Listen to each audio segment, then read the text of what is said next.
It's time for the Bookie and the Bettor Show. If you're a sports fan, now it's time to play the odds and make every bet count. New episodes post every Thursday on your favorite streaming service. Now introducing Rob Kowalski, the Bookie, and Randy Wyke, the Bettor. Welcome back to the Bookie and Bettor Show. I am your host, Robert Kowalski. I'm joined once again by my best friend, Randy Wyke. Thanks, Rob. Great to be here. Exciting week. You got to admit, it's not like the NBA where you kind of like want to take a nap during the regular season, but it is so exciting to have playoffs here. Super wild card playoffs weekend in the NFL, starting, of course, with games coming up on Saturday, probably just as you're beginning to watch this. Of course, whether you're watching or whether you're listening, thanks so much. Don't forget to like and subscribe if you are, in fact, checking in with us. Randy, I told you last week I was going to hold you up on a promise, and the threat is real. We're going to track all throughout the playoffs your picks. So we're going to be presenting every single game here from a betting perspective.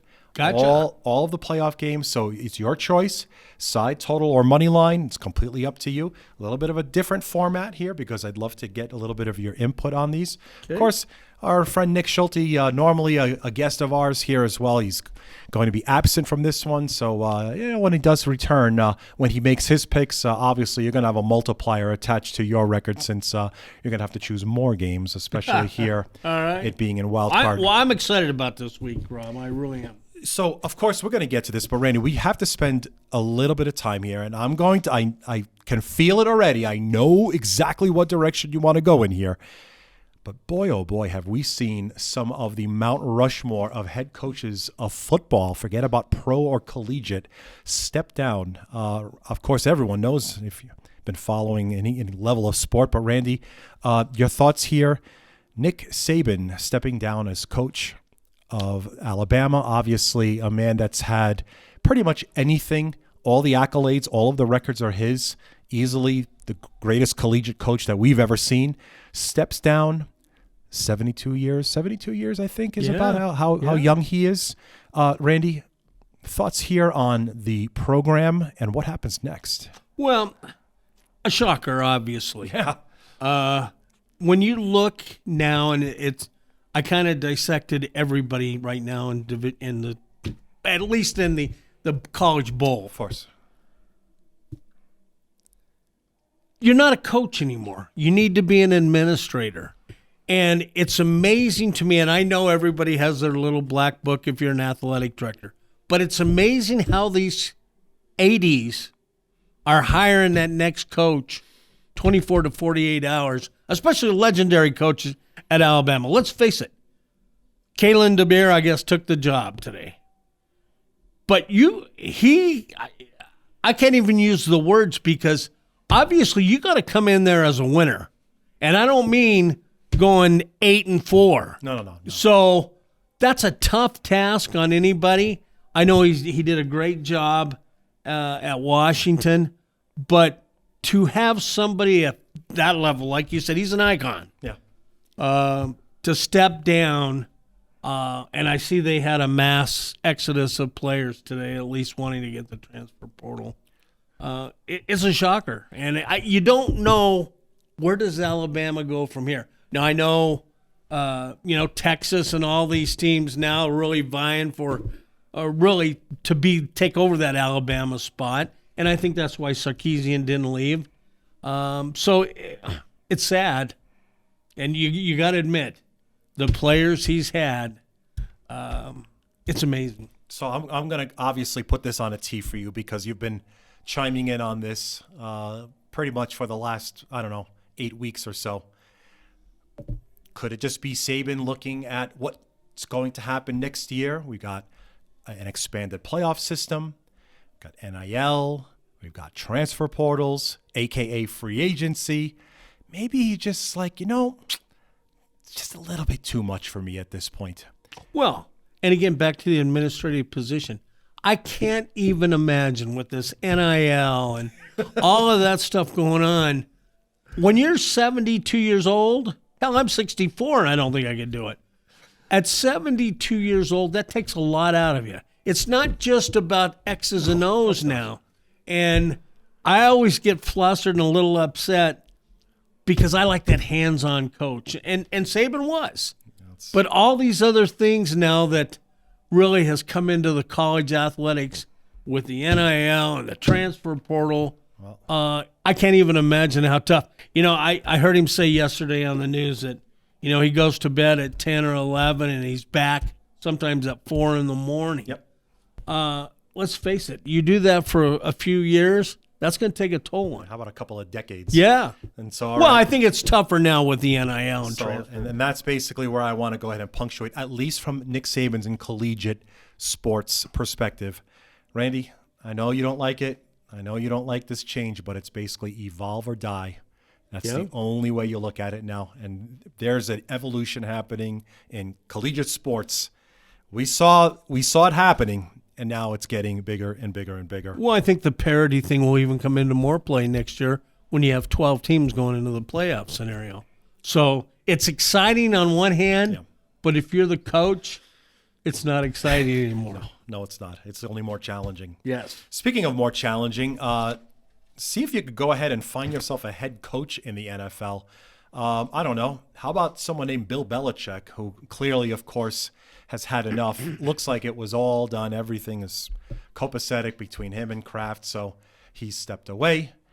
I would put minus 10,000 on a price from a betting perspective on him coaching next year someplace else. I don't think that he's done in any sense. He's done in New England, that's for sure. Pete Carroll's gone in Seattle. Wasn't fired. He was been moved up to an advisory role. Randy, 8 coaches no longer coach their NFL teams as of the time that we're recording right now. Jared Mayo is the new coach, by the way, of New England. So my question then, let's go ahead and just ask you about this. Is Mayo the de facto, you are our coach for the next decade? Or, hey, we don't have a quarterback, we don't have a coach, let's just put in the guy that we've had here that everyone's familiar with and start drafting all the pieces around him and then maybe bring in another coach? Or do you think this is it? Yeah, again, he's a disciple from Belichick. Yeah. He played there, does very well with the coaching duties that he's had. Yeah. He's got the respect to the players. And again, remember in the NFL, it's all about the players. It's not about the coach. Yeah. I mean, a perfect example is Belichick this year. His name didn't get him but only 4 wins. So you've got to have the players. So I think he'll get the respect. I mean, it's just like Antonio Pearson. I know we're not talking about him. But when you have the respect of the players, that's the most important part to getting them to buy into what you have. So I think he'll do a decent job. And the same reason Belichick's leaving, obviously the defense wasn't quite where it was in years past, but not having a quarterback is a big thing. Of course. I really believe, to your point, that, and I'm not saying he's going to take the Los Angeles Charger job or whatever, Washington Redskins, little trivia here, his dad's from Baltimore. Commanders, but yes. Oh, well, Redskins, Commanders, yeah. See, there we go again. But his dad's from Baltimore. So that may be a good fit. But again, he's going to go somewhere where there's a quarterback. He's not going to go and start rebuilding. All right, so then as a dovetail into, as we start to take a look at these playoff games, tell me if you think that there's a playoff team today, including, of course, those that are on a bye, that might fire their coach at the end of this season if they don't win a Super Bowl. It's funny you just brought that up because I had a conversation about that this morning. I'm going to throw McCarthy out there. I knew you would. I'm going to throw McCarthy, and believe it or not, I'm going to throw Tomlin out there. And I know Steelers have a tougher task going against Buffalo. But if Dallas does not win a game in this playoffs, yes, Jerry will make a change. You're even going on a limb by saying they could lose this first. You know what? We're going into it. That's fair enough. Let's start breaking it down. I did want to mention I was on our local news segment this morning, and I did actually make a little friendly wager with the on-air anchors.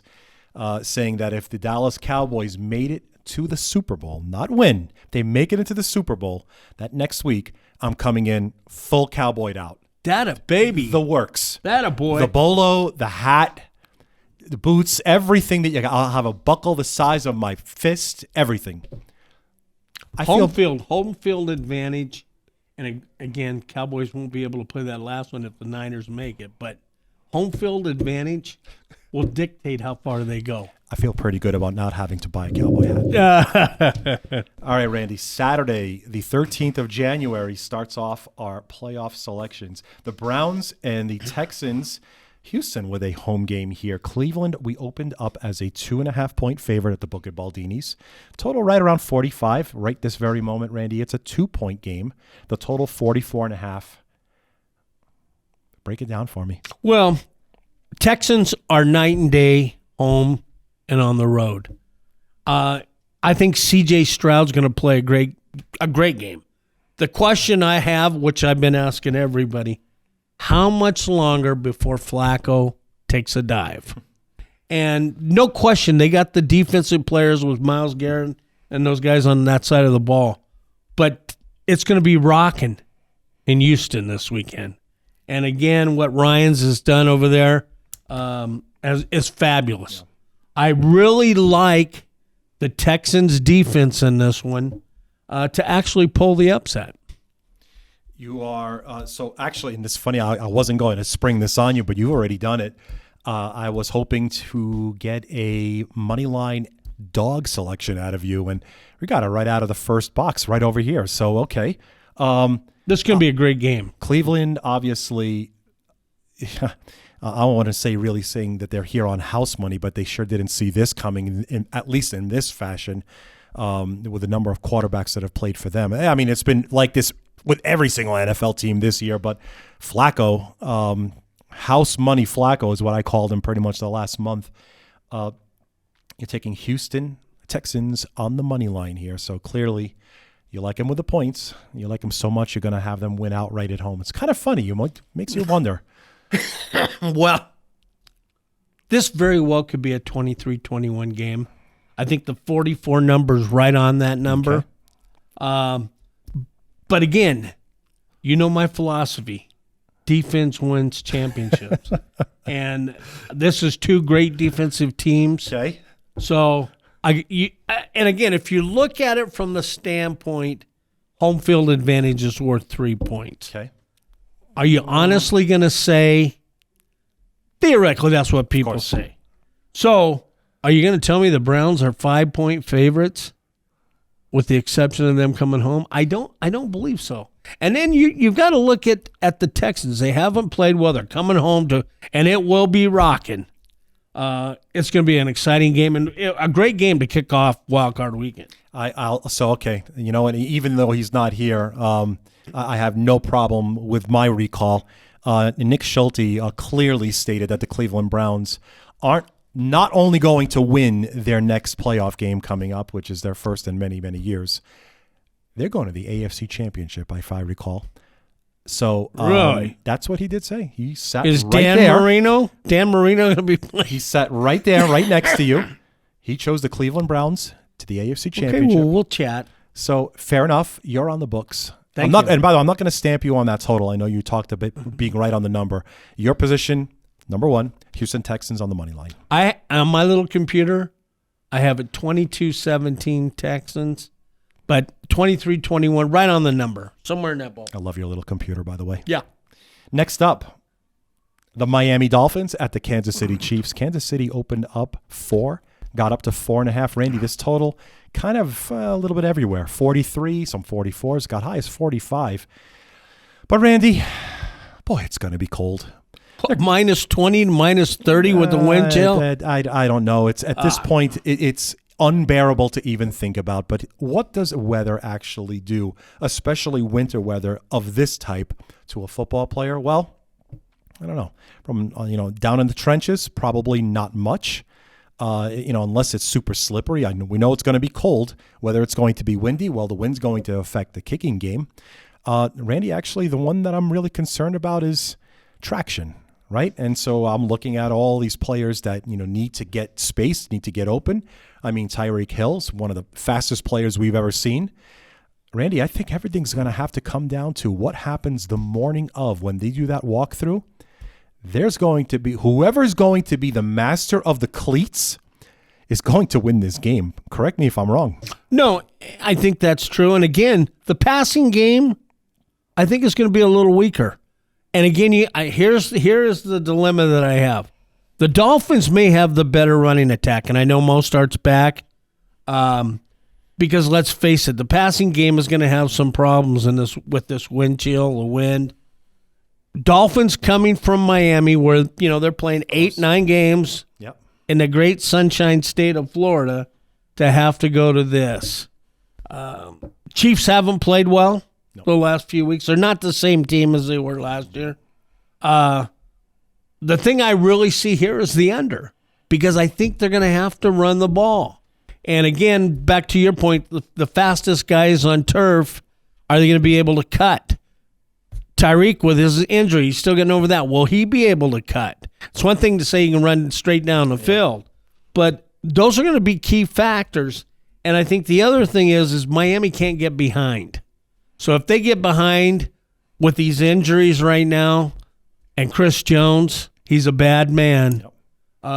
I think the running game will have to play a big play in the game, and that's why I like the under. And so that's fair enough. So I'm going to put you down as our current number, which is 44. No need to go off of anything that might be on some old data information. Right now we're booking it at the Baldini's Casino at 44. You're going to go under that total. So, Randy, your play number 2, under 44 in the Dolphins-Chiefs game. So we move on to Sunday. Steelers at the Bills. This is the biggest spread of the entire weekend. The Bills got as high as 10-point favorites. Got bet down to 9.5. There's some 9s out there, but let's use 9.5 for this experiment. The total, 34, Randy. What you doing? Well, 10 inches of snow they're expecting on Sunday there. That's going to play a major factor. The big question mark that I have with Watt out, and I know he's been declared he's out for the game. Yep. That's a big hole in that defensive pass rush. Bills have been playing better than anybody. But it scares me to call it a double-digit spread during the playoff game. Exactly. So, believe it or not, I'm on the Steelers to cover the spread. I have the Bills winning in a tight one, but that's too many points to me in opening weekend of playoff. Randy, I wish I could have given you that 10, but you ain't getting it. I know. 9.5. Make a mental note if somehow they end up losing by 10. I know. I know you're not going to be happy, but I'm going to put you down as Steelers plus 9.5 in what you're hoping for lots of snow and long, drawn-out drives. It ends up in about a field goal, maybe even a touchdown. And here's the thing that gets me, okay? And you know this as the bookie. You did have a 10-point spread earlier in the week. Yes. You had a total of 34 at the early. So you're basically saying that Pittsburgh's not going to score. True. So if that happens, then you got to say the Bills are going to cover. But I just opening week will, and I know this is dumb to say, will the Bills be playing looking ahead to the following week? Randy, you know what? I'm going to have to get you some extra RAM chips for your little computer because you're going all inverse correlation on me right now. And again, I like Mike Tomlin too. I heard some rumors today that he may be stepping down at the end of the year. He's not stepping down. But 10's too many. Okay. Plus 9.5 in that case for Randy. Pittsburgh Steelers picking it up. Next up, the Green Bay Packers at the Dallas Cowboys. Dallas opened up 7.5, Randy. Got bet all the way down to 7, maybe even less than a 7. But let's just do 7 right now. The total is 50.5, Randy. Break it down. Tease the Cowboys down. They're not going to lose at home. But the one thing, this is a great over. Again, this is one of those games where it could be 34-30, 34-31. I do believe Green Bay is going to score on Dallas. But again, I think Dallas is going to score a lot on Green Bay. if there's been one thing in the last 8 weeks, the Packers' defense has been terrible. And let's face it, one of the big things, they're not going to be able to win 10-6 or 17-9. No, not at all. They're going to have to score some points. So I think he'll score some points on the Cowboys, but I think the Cowboys at home, C.D. Lamb could have a big day. He had quite the day last week. But, Randy, you got to look. You're all over the place. You started this off by telling me, tease the Cowboys. I don't even know what that means because if you want to tease something, you got to find something else.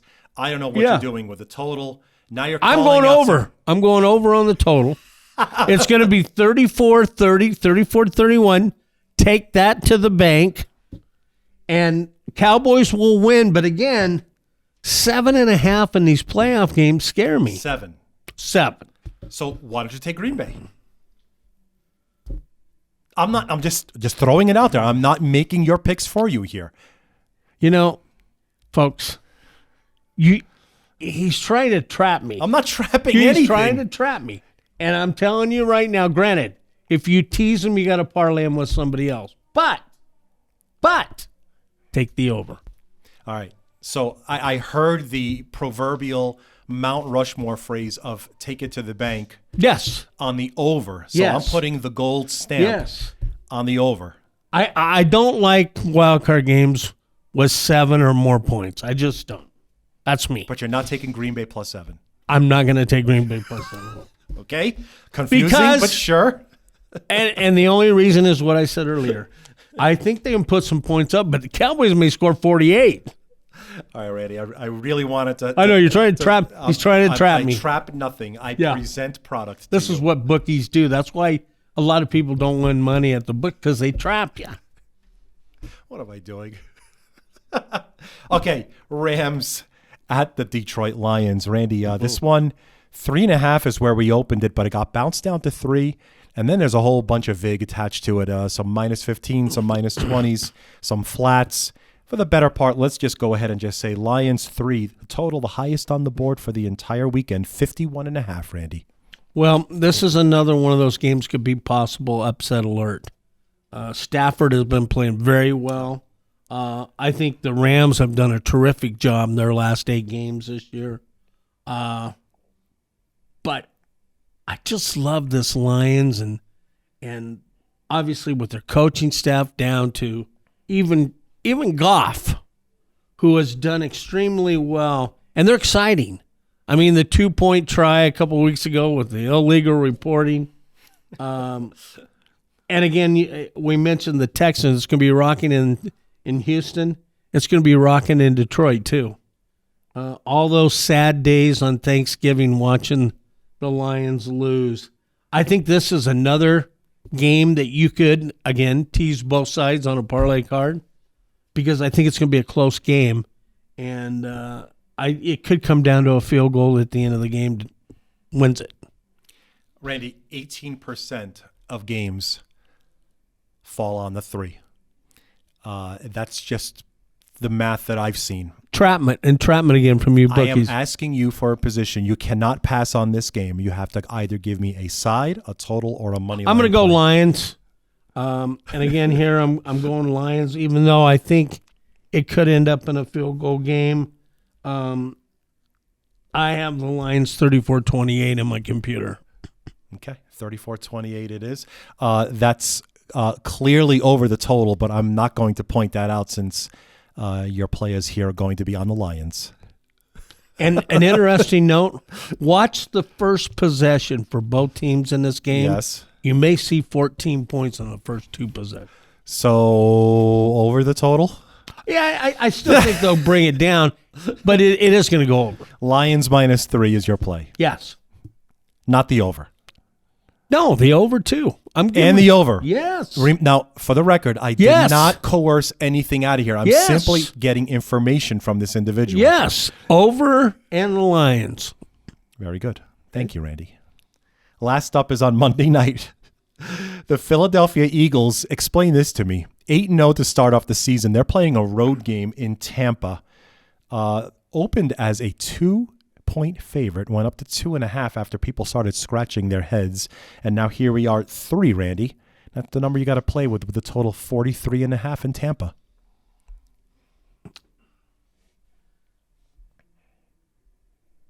I got to be honest. 5 of the last 6 weeks, I thought the Eagles were a college football team. And if you watch the expression of Hurts for all 6 weeks, this guy is hurt. I'm telling you right now, he's hurt more than we think he is, and he has no excitement level. If you watch him on the sideline, it's like a deer looking into the headlights. Hurts. We're talking about Hurts. Hurts. He's not healthy. I'm telling you, he's not healthy. Fine. And he's lost, I don't want to say the respect, but the leadership in that huddle. I really do. I really believe it. Now, again, A.J. Brown, I don't know what his status is. I was about to mention him. He's probably as important a factor, if not more, to the success of the Eagles than maybe even Jalen Hurts. But are you telling me you're taking Tampa +3 here? I'm telling you, I'm not going to touch the game personally, but I think the Eagles will bounce back. And again, along the same scenario as the Cowboys and Packers, the Bucs are going to have to score. I'm sorry, 10 points or 13 points is not going to, or 9-0. Well, no one played that game. Yeah, that's not going to win it in this game. So you, at some point, a defending Super Bowl participant, right? You have to believe they're going to bounce back. Now, injuries are going to play a part in that. Always do. Their running game has been hurt lately. So if you don't have A.J. Brown, and I don't know what his latest status is, do they say he's playing? Questionable still. So if he doesn't practice today, it could be a deciding factor in this game. So I have to believe if I was going to bet it, which I'm not, I would take the Eagles. Okay. Eagles -3 on the road in Tampa on a team that somehow started off with 8 straight wins, ended up with only 11. Randy, let's put a nice tight bow on all of this, like from the very top, so that everyone that's joining in, no need to go back unless you're just jotting it down on the notepad. And here's an interesting note. Under the current scenario with the NFL, with this wild card weekend and the extra team that qualifies, no number 7 seed is beat the number 2 seed. Hasn't happened. So if that trend continues, right, you're not going to have any upsets with these top dogs. So you could say, I'm going to pick the favorites all across the board. But we know, and you know, because you trap people as a bookie, he traps them. He's like every bookie. But it's scary to bet the favorites, right? Just like every week. I take umbrage to what you just said. What's that? I don't trap anything. Well, no, but you set the lines. You guys, I say you guys, yes, on that guys. Side. On that side. Who's guys? You bookies, the bookmakers. Right. Okay, so little old Randy White comes in to bet. I know. This I only get like a certain allowance, which I kind of go over every week. And you play these little low games, or are you? Sorry, that was really, really bad audio. I was playing the world's tiniest violin right there. I do think, though, you could go across the board and everybody could say, I'm picking all the favorites this week. Don't do it. But you're not. No. Randy, from the top, Browns and Texans, you're taking the Texans on the money line. Yes, I am. The Dolphins and Chiefs, 4.5 with a total 44. What's the play there? Well, I got to go Kansas City, right, as much as I hate to. That's right, Kansas City minus the 4.5. On to Saturday, Steelers and Bills. You like the points. I like the plus points. Plus 9.5, not 10, Randy. 9.5. Yeah. The Packers and the Cowboys, 50.5 is the total, but you put a nice gold stamp on over that total. Heck, I actually think you may even said that game goes close to over at the half. Yeah. First two possessions. Rams and Lions. Same thing in the Rams game. In a tight one. But yeah, wait a second. You didn't play the total. You went and laid the 3 with the Detroit Lions. No, but I'm saying you may see. I understand. Yes, you did say that. Right. The opening drives, I do recall you did say that. Lions or Rams, you picked the Lions minus the 3 points. And then, of course, Eagles and Bucks in the game that says, what in the world? How could it be 3? Randy Weick laying 3 points with the Philadelphia Eagles Monday night. And again, this is an exciting weekend. So again, based on what we're talking about, the only seed scenario which could throw in topsy-turvy next week is, based on what I'm telling you, is the Texans. Again, the Rams could pull an upset, but I just think the excitement level, and sometimes I can hurt you, but I think the excitement level in Detroit puts Detroit over. You know, Randy, as good as the Rams will play. You're exactly right. You're saying this is an exciting week. And you know what? Every day is an exciting day when I'm here with you. Thanks for joining us. I thank you. Thank you. And let football this week. Everyone, that's a wrap on today's episode. Thanks so much for joining us. Can't wait to see you again next time. Thank you for listening to the Bookie and the Bettor Show. New episodes post every Thursday on your favorite streaming service.